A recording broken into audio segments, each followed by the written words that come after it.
What's up, nail geeks, and welcome back to another polish pickup video. It's that time of year again, and we are at our July rewind for polish pickup. If you are new to rewind or you have never participated in a July polish pickup month, this is the month where makers are able to bring back one, maybe two of their polish pickup exclusive shades, and they can offer them through the normal polish pickup shop. And during the month of July in their respective shops, they're also allowed to bring back one additional polish for you guys. So the best places to see this is in the polish pickup main Facebook group, where there is the makers spoilers thread, and then also in the individual makers Facebook groups too. So you can see all that information there. In this video, I have a couple that were sent to me as 2.0 shades and a couple that I did not swatch previously. And I also decided to include just a couple of polishes that I have purchased myself. So a little bit of this and a little bit of that. And the really cool thing is that I don't think any of the polishes in this video have been featured on the channel yet. So completely new content. So that's really nice. And the shop is going to open like normal and it's going to close like normal. And then, of course, be sure to check out the makers' individual shops too to see what they're going to have. They are able to have their what we call after party shades, the secondary polish, and available in their shops up until July 31st. So definitely worth checking out what who's going to have what per se. So in this video, we're also going to have our sponsored giveaway too, so leave a comment below and I will choose 10 of you randomly to get a $10 PPU gift code. I'm going to have that giveaway running until Tuesday, July 4th at, let's say, 4 p.m. Central Time. Look for a pinned comment on this video and I will reply to you, and I'll also have the compilation list of the winners on that pinned comment. So we have quite a few pretties to check out, and I'm just super excited. This month is so good, and I'm really glad that polishes that I have personally have previously missed out on, I have another shot at getting. So let's get started with what I've got to show you guys today. And first up, we've got Atomic Sour Apple Rings. This is a yellow leaning neon green polish loaded with Aurora pigment that shifts gold to green. I know a lot of people have been posting about this in the PPU BST group, and I completely understand the hype and the FOMO. This is beautiful and it's so gorgeous. I'm so glad I picked this one up. 2 coats is all you need for opacity. It plumped up brilliantly. If you tend to polish on the harsher side, like you overwork the polish, I'm going to caution against doing that because this is a true neon pigment. Typically they can have a bit of a chalky, dried sort of feel, so just try not to overwork your brush and allow this one to smooth out on its own. This dries down very matte, true to a true neon pigment, so I would suggest a plumping, glossy top coat. And next we've got Baroness X. She's bringing back Zombified. This is a navy jelly multi-chrome base fluid art polish that has multi-chrome shifting from teal, green to blue to violet. This is 12 and has a cap of 125. So I'm just showing you guys real fast, just blowing through what I do to make the fluid art nails. I make a giant bead on a silicone mat and then I just kind of manipulate it to get it to make a design, essentially. I am planning a massive fluid art compilation video coming up soon. I's dotted and T's crossed, as I like to make sure I know what I'm talking about before I make a video. But this is essentially what you do. Just use some type of silicone mat. You can also do this over saran wrap and let it dry down. It's just one of those things that you should just zen out to. You can let the decal that you make dry down fully and then go in with some type of hydrating top coat. I like to use Baroness X's Hydromancy. It's thick, it's plumping, and I can come back at any time and apply that top coat, and then it will re-wet it, and then I can pull up the decal after like 10 to 15 minutes. Make sure I have some type of sticky base to kind of adhere the decal, and then I clean it up and either use a X-Acto knife, be careful with that, or I use a scissors of some type. My X-Acto knife is missing, so I haven't been able to find it, but that is my favorite way to kind of cut out the decal against your nails. Again, please be careful if you do that. If you choose to wear Zombified on its own, 2 coats is all you need. This is very shifty in person. So if you're shy on fluid art and you want to wear this as a multi-chrome, I think it's beautiful that way. And I think 2 to 3 coats is great. And Bee's Knees is bringing back Little Moth. This is a 2.0 version. Is described as a dusty blue polish with red to green shifting shimmer. This one's $13.50 and there is no cap. So this has a crelly-like formula to it. It starts off on the lighter side, and as I built it up, I could definitely see why it needs to be on the lighter side, because it's so packed full of this dense, heavier sort of larger particled shimmer that it just allows that shimmer to shine through so ridiculously well. Now the shimmer has a warm, very obvious color roll to it, and the base color is also warm too. I'm going to suggest going up to 3 coats for opacity and just allowing it to build up. It's so gorgeous. I can see why this one was so popular to get voted on for the rewind, and that shimmer is amazing. It's an obvious red to green shift. And Bee's Knees is also bringing back Skooma. This one is going to be available in Bee's Knees shop from July 14th through July 31st. And Skooma is a dark purple cream with glowing blue to purple shimmer. This one has more of a crelly formula similar to Little Moth, but I feel like it leaned more heavily on the creamy side. So it plumps up really nice, and again, it just allows that shimmer to shine through so ridiculously well. Because it has that plumping factor, I'm going to suggest going up to 3 coats with it and just going lightly so that you don't have any over buildup because of that squish happening here. And it is so stinking glowy in person. My full hand shot gives you a really good idea of what I'm seeing in person, and the shimmer has a very obvious, that bluish sort of shift over to that nice luminous purple. And next is Dreamland Lacquer. This is Shake Your Shamrock. This one is a semi-bleached neon green crelly base filled with blue shimmer. Now, I have been a massive fan of Dreamland Lacquer since she was Smitten Polish. I have a lot of her Smitten oldies, and I'm pleased to say that she has not gone differently in her quality or anything. So I expect nonetheless, this is one of my favorite brands, especially way back in the day when I first started out. So this is gorgeous. I can definitely understand the hype to it. And if you don't have it, listen to my words right now and get it. Do not miss out on this polish. It's stunning. It looks exactly like this in person.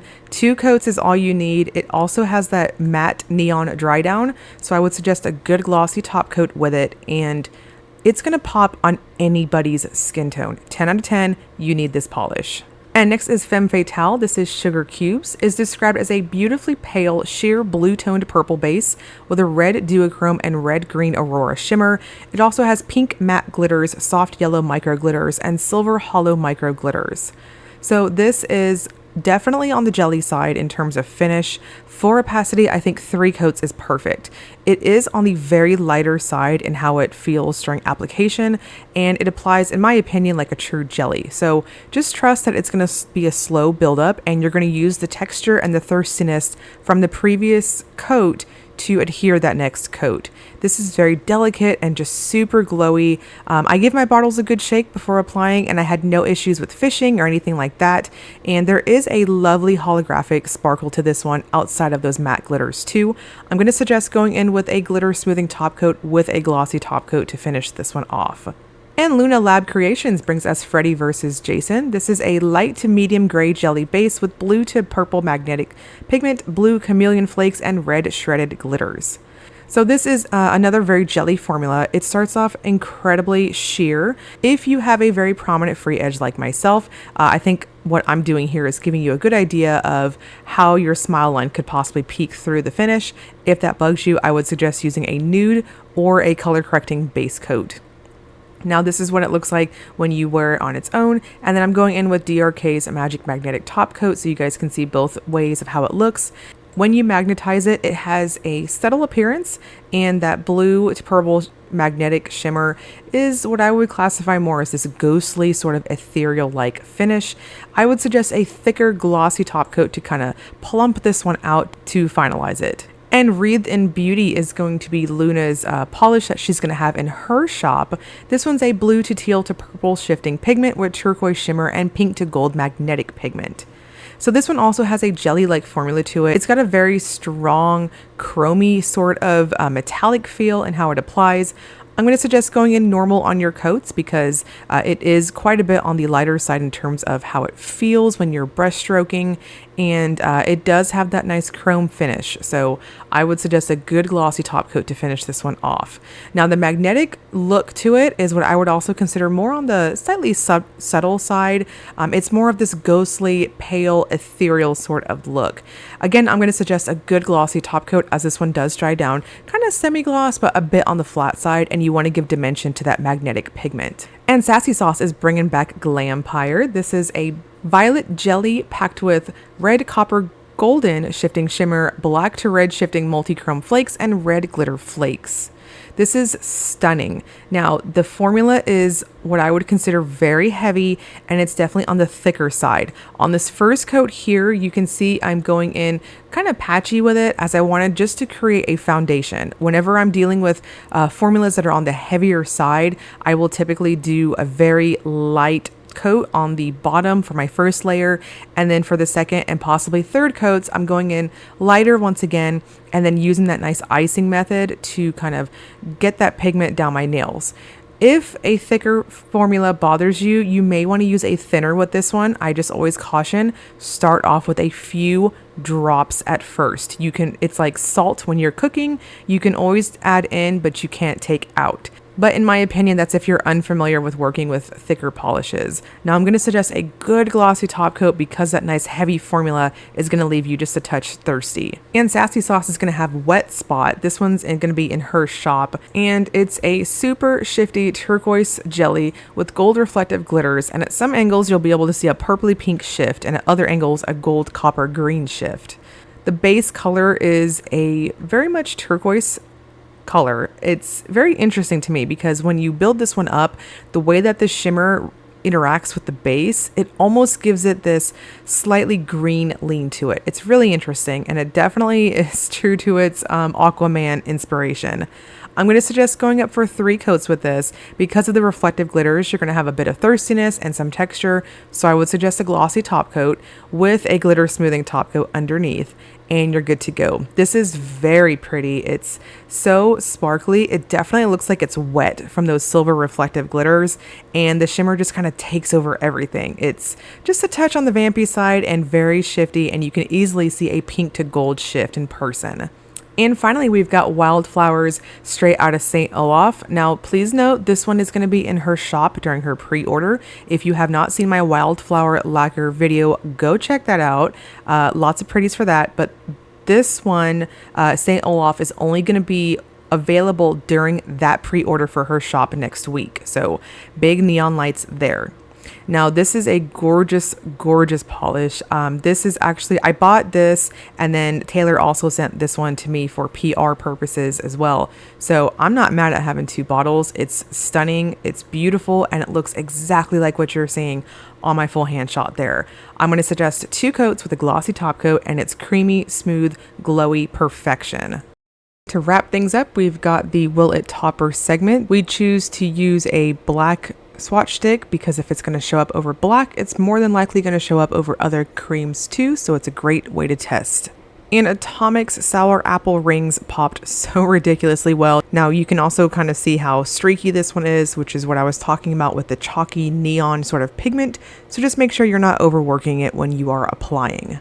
And Baroness X's Zombified looks really cool over black. It just kind of amplified that nice multi-chrome pigment, and you can really see it's like a fine particle type shimmer that is making up the overall opacity. And then BKL's Little Moth 2.0, the base color to it kind of got sucked up, but that delicious red to green pigment is still popping ridiculously well. And then Skooma surprised me because you can really see that it just behaved very much like a cream, and the shimmer of course popped ridiculously well, but I was pleasantly surprised that overall it looked similar, it just appeared more dusky. And then Shake Your Shamrock, no surprise here, but I was pleasantly surprised with how popping that base color was. I thought that the shimmer popped really well and then the base color was going to get sucked up, but not the case. And I think this one's really interesting if you wanted to play around with other base colors. And then Sugar Cubes got sucked up with the base color. I don't know. In person, I really wasn't feeling this one as a topper. So this is one of the first few that I'm going to say I wouldn't suggest using as a topper. And then Wreathed in Beauty. This one popped really well over black. I thought that given that the lighter formula and the general ghostly looking appearance, I think this one's going to do really good as a topper. And then Freddy versus Jason, you can see that very similar to Wreathed in Beauty, because it's got that lighter formula to it, it popped really well over black. I think you can definitely see the magnetic pigment better, and I think darker colors will help this one out too. And Glampire, no surprise here. I knew this was going to look really cool over black. It sucked out all that purple base, and it just shows how much goodies are loaded into this one. And Wet Spot, I thought this one looked really cool too. It popped really well with the shimmer, and I liked how the reflective glitters stayed around, but it looks more prominent when over a darker color. And then finally, Wildflowers. No surprise again, if you haven't seen the Wildflower Lacquer July release video, this is not going to shock you, as they all looked very much like this. And then the family shot, as everyone's nice and dried down, you can see how different they look, and really highlight which ones look the most different. So those are super awesome. I know I've got a little bit of a list going right now. Off the top of my head, the main one that I'm 100% going to be getting, that's on my wish list so far, that I have never picked up and I missed out on, is Cleonod's Hitchhiking Ghosts. I saw that was a 2.0 version, but I don't care. I have to have it, and I'm very ashamed of myself that I missed out on it on that first time. So before we conclude the video, I want to remind you guys that the Polish and Beauty Expo is coming up soon, and I will be helping to vend at the PPU table, where we will have thousands of overpour bottles. There's so much. So I'm planning on doing a little bit of a short on here on YouTube to show you guys when I'm at the convention, but go check them out, Polish and Beauty Expo. They're on Instagram, and they have a Facebook group too, so go check them out, and I look forward to seeing you there if you're going to be there. And also don't forget to leave a comment on this video to enter the sponsored giveaway to be one of 10 winners to receive a $10 PPU gift code. So let me know in the comments below if you're participating. Is there anything that you missed out on, like me, especially that Hitchhiking Ghosts? And yeah, so let's do that. And I'll also include timestamps too if you need to go back to look at anything. As always, if you enjoyed the video, please like and subscribe. Thank you so much for watching.